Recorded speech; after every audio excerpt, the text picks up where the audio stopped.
So let me give Karen a proper introduction. So after battling her own SIBO and thyroid issues for more than 15 years, Karen Mitchell finally was able to heal SIBO and bring her Hashimoto's into remission.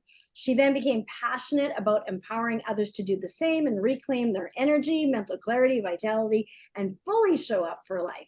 She's a national board certified health and wellness coach and a functional nutrition lifestyle practitioner. She's worked for 4 years at Enzo Natural Medicine Clinic and regularly receives referrals from doctors and other health practitioners to assist with people who have challenging gut health issues, which has really allowed her to hone her skills. Guys, she knows more about SIBO than anybody else I know. So she's the person to talk to if this is an issue for you.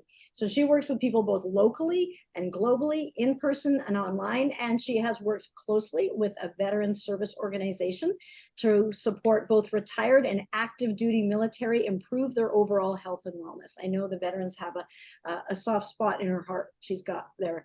Let's hear about your story. What is it that had you get into this line of work of helping people with SIBO and really so much more in terms of gut health and Hashimoto and autoimmune and all of that? But tell us a bit about your story. How did this all come about? I had a SIBO diagnosis. It was a number of years ago now. And, but on the way to that diagnosis, there wasn't really any one moment where I was like, wow, I feel horrible.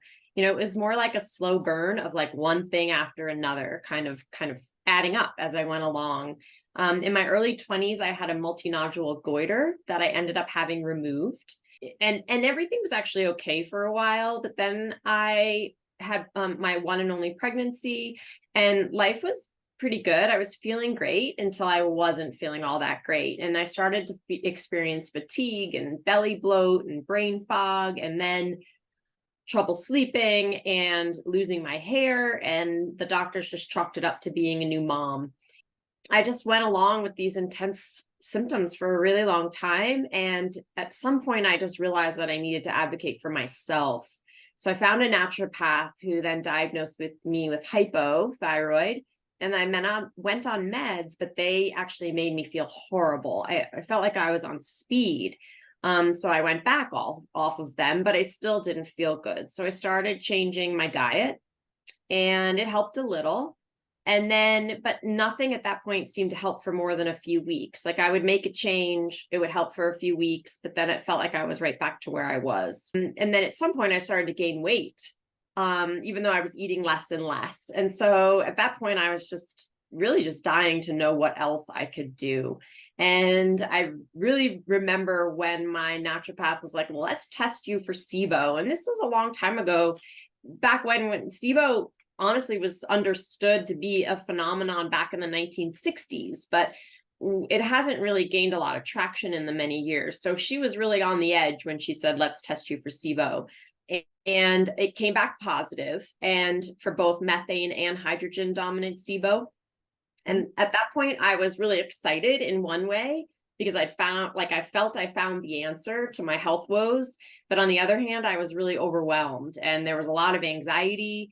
Everything that I read about SIBO just was complicated, and everyone was saying it's so hard to heal. So at that point, I just dove in to try to find everything that I could possibly know about SIBO. And that was basically the beginning of my multi-year process to heal my gut. So, I mean, slowly I realized that I wasn't going to heal my body with just diet and treatments alone.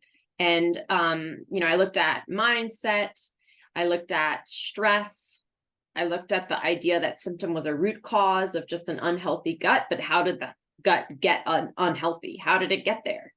So I started looking at myself from a holistic approach, attending to my physical body as well as my emotional body.